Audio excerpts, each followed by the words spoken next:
Fadli Muhammad Fadli. Itu banyak tentang membuat pilihan dan pilihan menentu kita. Fadil. Jangan ragu untuk melangkah, karena setiap langkah kecil yang kamu ambil hari ini akan membawamu lebih dekat dengan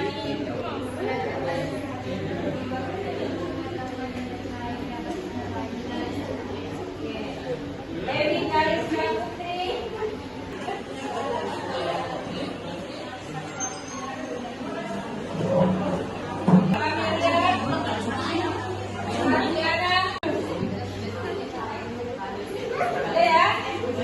Nah, pelajaran hari ini masih tetap dengan proyek IPAS terkait dengan zat dan bahannya. Nah, tujuan pembelajaran kita hari ini adalah mampu mengklasifikasikan jenis-jenis zat berdasarkan wujudnya. Dan yang kedua, kalian mampu mengklasifikasikan yang mana termasuk perubahan fisika, yang mana termasuk perubahan kimia. Ya, bisa ya? Bisa. Nah, pertanyaan pemantik hari ini, pertanyaan pemantik. Tahu artinya pertanyaan pemantik? Pertanyaan yang menumbuhkan rasa ingin tahu. Ya, misalnya, mengapa es bisa mencair? Mengapa es bisa mencair? Mengapa air bisa membeku? Mengapa besi bisa berkarat?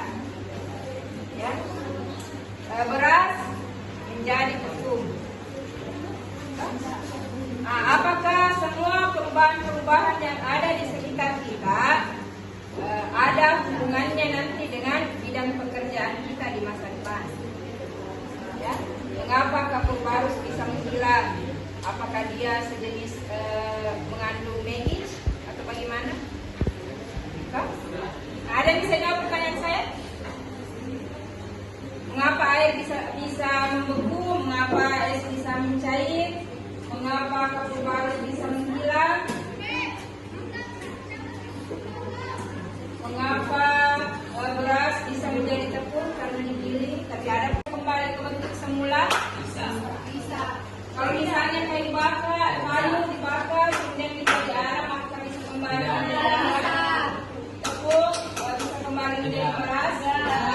Nah, seperti apa perubahan itu dan termasuk apa perubahan tersebut? Ya, bisa. Sekarang sebelum saya bagi kelompoknya, ya, kita tes awal dulu ya. Kita tes awal dulu. Jadi siapkan stick note. Tulis nama bagian belakangnya, nama, NIS, kelas, tulis di situ tes awal. Es bisa mencair karena terjadi perubahan wujud dari padat menjadi cair, sehingga es itu bisa mencair seperti air. Ya, berikan tepuk tangan. Nah, bagian belakang namanya. Kemudian langsung jawab satu, misalnya A, 2, C, 3, D, 4, dan sebagainya. Kemudian uraiannya langsung tulis yang singkat saja. Ya, bisa dimulai. Nah, sekarang ini soal nomor 1. Perubahan es menjadi air termasuk perubahan A, fisika, B, kimia, C, biologi, D, energi. Ya, langsung saya tulis nomor 1, misalnya jawabannya B. Nomor 2, kayu yang dibakar menjadi arang dan asap merupakan contoh perubahan A, fisika karena bentuk kayu berubah, B, kimia karena kebentukan larut, C, fisika karena bentuk kayu berubah, D, biologi karena ada proses kehidupan. Jawabannya silakan ini.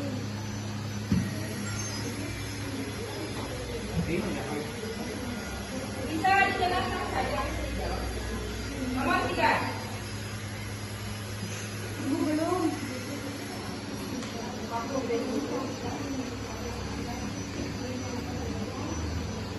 Nomor 3. Gula yang larut dalam air, dengarkan saya bisa dijawab. Gula yang larut karena ada makhluk hidup. E, D, energi karena melibatkan kalau. Jawabannya adalah silakan tulis. Next, perubahan berikut yang tidak dapat kembali ke bentuk semula adalah A. Esen cair, B. Garam larut dalam air, C. Besi berkarat, D. Lilin meleleh. Perubahan yang tidak dapat kembali ke bentuk semula. Sifat fisika dan kimia. Sifat fisika selalu menghasilkan zat baru. B. Sifat kimia tidak mengubah zat. C. Sifat fisika hanya merubah wujud, tidak membentuk zat baru. D. Sifat kimia sama dengan sifat fisika. Manakah pernyataan yang benar tentang sifat fisika dan kimia? A. Sifat fisika menghasilkan zat baru. B. Sifat kimia tidak mengubah zat. C. Sifat fisika hanya mengubah wujud, tidak membentuk zat baru. D. Sifat kimia sama. Tidak usah. Dengarkan. Menurutmu mengapa besi bisa berkarat, sedangkan aluminium tidak mudah berkarat? Langsung tulis karena ini.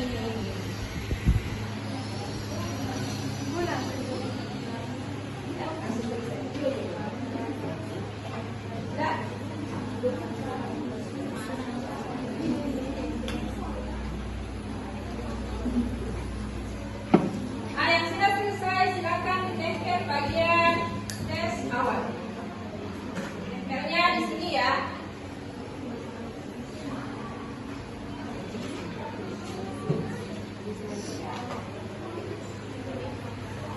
Nah, sekarang perubahan fisika.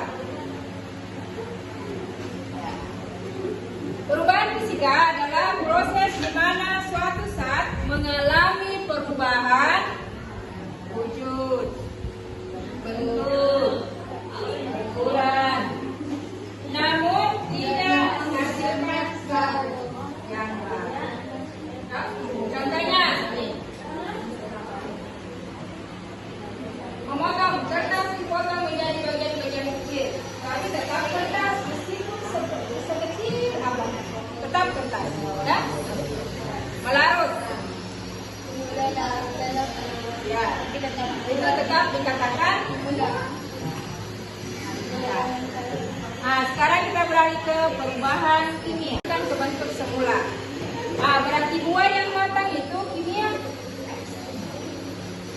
Warna, suhu, pembentukan gas, dan pembentukan endapan. Tadi kertas yang dipotong-potong menjadi kecil, perubahan fisika karena masih tetap kecil.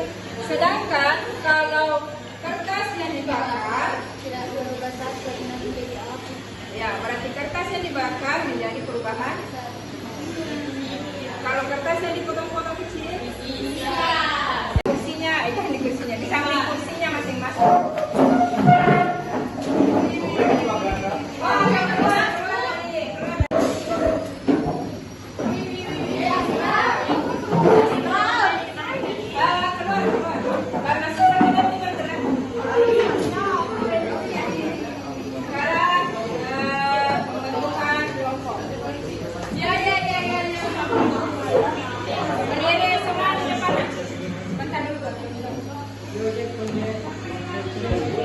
Berdua karena ban motor ada dua. Oh, paham. Kalau saya sebut beca, cari teman tiga. Kalau saya sebut mobil, cari empat. Kalau saya sebut bus, cari enam.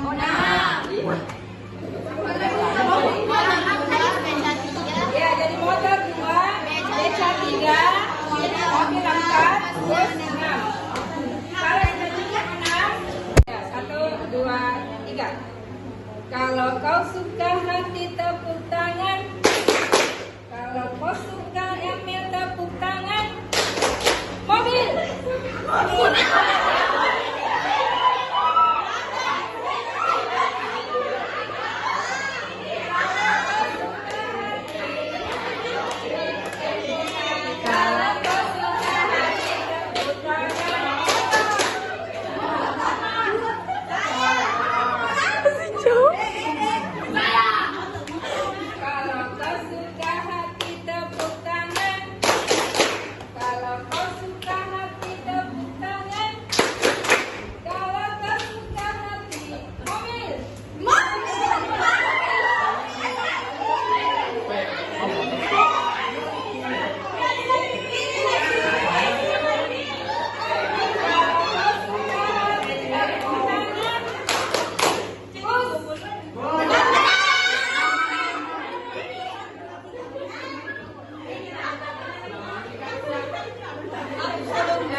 Ya, jadi silakan ditulis di bukunya terkait dengan asesmen proses. Ya, dengan judul klasifikasi zat berdasarkan wujud dan komposisi. Ya, lanjut. Ibu, tujuan kegiatan tugas dan aktivitas. Ya, itu tujuan kegiatan.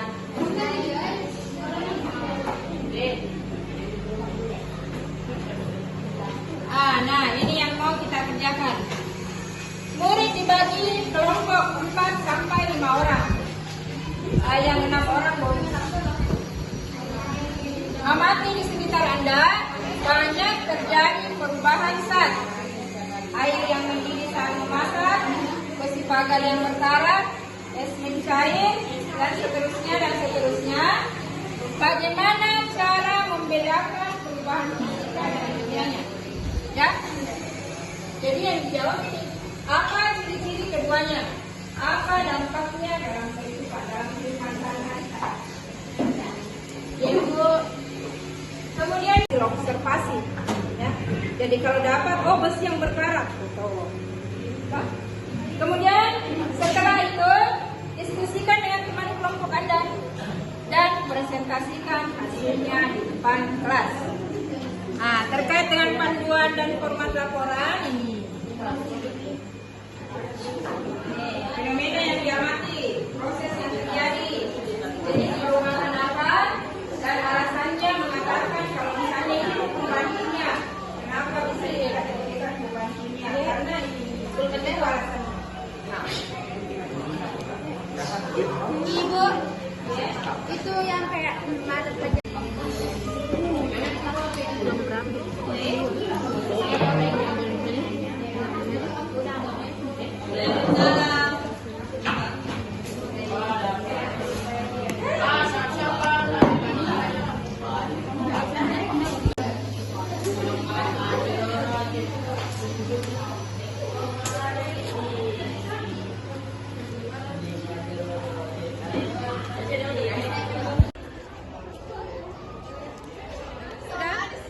Nah, ini kan dalam keadaan berkarat, berarti dia itu contoh perubahan apa?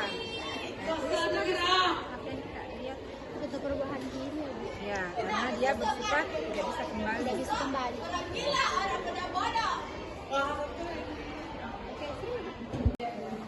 Nanti kalau di kelas saya jelaskan, ini seperti ini. Oke, sebenarnya kayak terigu kan beda protein, kadar protein. Ya, yang maksudnya ada protein. Kayak kan kalau kuliner itu dia betul-betul kayak perhatian bikin donat, kayak lihat di proses pengembangannya dari raginya. Kalau dia banyak menggunakan ragi ternyata cepat mengembang, kalau dia raginya sedikit ternyata kurang mengembang. Terus suhunya juga ternyata mempengaruhi. Kalau dia semakin panas suhunya, baru dia pakai protein tinggi, semakin cepat bekerja raginya. Terus ternyata ragi itu tidak bisa bekerja kalau tidak ada campuran gula dan telurnya. Nah, jadi itu kayaknya macam-macamnya rigunya yang bisa digunakan. Kayak itu yang biru itu protein sedang. Kalau yang merah yang seharian kalian pakai di rumah itu protein rendah. Nah, proteinnya itu adalah glutennya yang terkandung dalam terigunya. Itu yang membuat pori di roti. Kalau buat roti kita pakai yang hijau, yang cakra kembar. Dia protein tinggi. Dia lebih banyak mengandung gluten. Jadi dia kalau ketemu ragi, gula, terus ditambah lagi bahan kimia kayak baking powder begitu. Nah, dia ternyata lebih cepat mengembang, terus dia teksturnya halus, berongga. Nah, itu nih kayaknya penyator-penyator yang nyambung sama mata pelajarannya kalian. Jadi kayak ada baking powder, ada garam. Kenapa harus ada garam? Jadi di roti itu tidak kita harus ada garamnya meskipun dia sedikit. Garam itu 0,1% dari per kilonya barangnya, tepung keringnya. Jadi ada sama termasuk campuran unsur. Ya. Jadi bikin kue terjadi perubahan kimia, terjadi perubahan fisika. Ya, karena dia kayaknya mengembang ya. Kayak mengembang terus ada gasnya, gitu ya. Ada perubahan wujud, gas, warna. Iya, betul, warnanya juga perubahan Bentuknya. Bentuknya berubah, unsur di dalamnya juga pasti berubah. Makasih. Nah, itu perubahan kimia. Ini yang Pokoknya ada berhubungan dengan pencauran SAT. Perubahan fisika, perubahan kimianya ada. Oke? Kita lanjut ke UMKM. Kita ambil toko ya. Nah, sekarang kita ada di UMKM Business Center.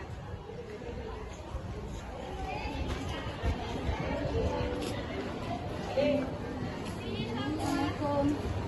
Banyak contoh perubahan SAT dan pencampuran beberapa SAT. Ya, jadi dalam satu produk itu ada berbagai macam tergantung posisi. Jadi kalian bisa belajar, oh ternyata ini campuran ini seperti membahayakan, ada yang tidak, kayak yang tidak. Oke? Masuk screen juga. Oke, sekarang kita masuk ke kelas kembali. Terima kasih. Assalamualaikum warahmatullahi wabarakatuh. Waalaikumsalam warahmatullahi wabarakatuh. Perkenalkan, saya Paulina dari kelompok 6 akan mempresentasikan hasil diskusi dari teman kelompok saya, yaitu perubahan SAT, fisika, dan kimia. Nomor 1, fenomena yang diamati yaitu es mencair. Proses yang terjadi yaitu es dan air. Jenis perubahan fisika, alasan tidak terbentuk zat baru dan bisa dibekukan lagi. Nomor 2, yaitu fenomena yang diamati. Fisika, alasannya tidak terbentuk dan berbentuk zat baru dan bisa mencair lagi. Nomor 3, kertas dibakar. Kertas menjadi abu. Perubahannya yaitu kimia, alasannya terbentuknya zat baru. 4, besi berkarat. Besi bereaksi menjadi berkarat. Perubahannya yaitu kimia, alasannya terbentuk zat baru dan tidak bisa kembali. 5, lilin meleleh. Lilin padat menjadi cair. Perubahannya yaitu refleksi yang kami pelajari hari ini yaitu 1, kesulitan yang kami dapatkan yaitu membedakan contoh fisika dan kimia. Kedua yaitu hal baru, ciri-ciri dan contoh perubahan SAT. Manfaat di jurusan kami yaitu akuntansi, yaitu melatih, teliti dan klarifikasi data.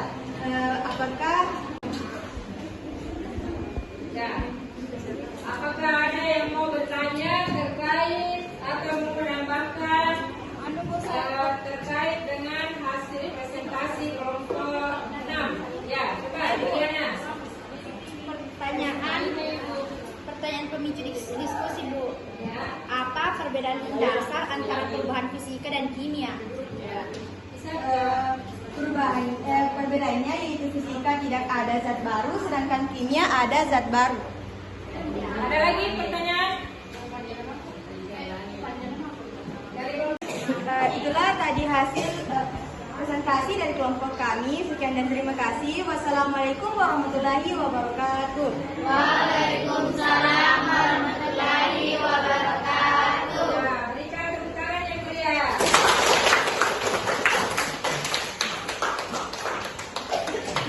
Tes akhir, ya. Nah, kita akan mengadakan tes akhir. Silakan siapkan stick note, ya. Stick note, tulis nama. Bagian belakangnya tulis nama ini seperti tadi. Kemudian jawab pertanyaan berikut. Pertanyaan nomor 8.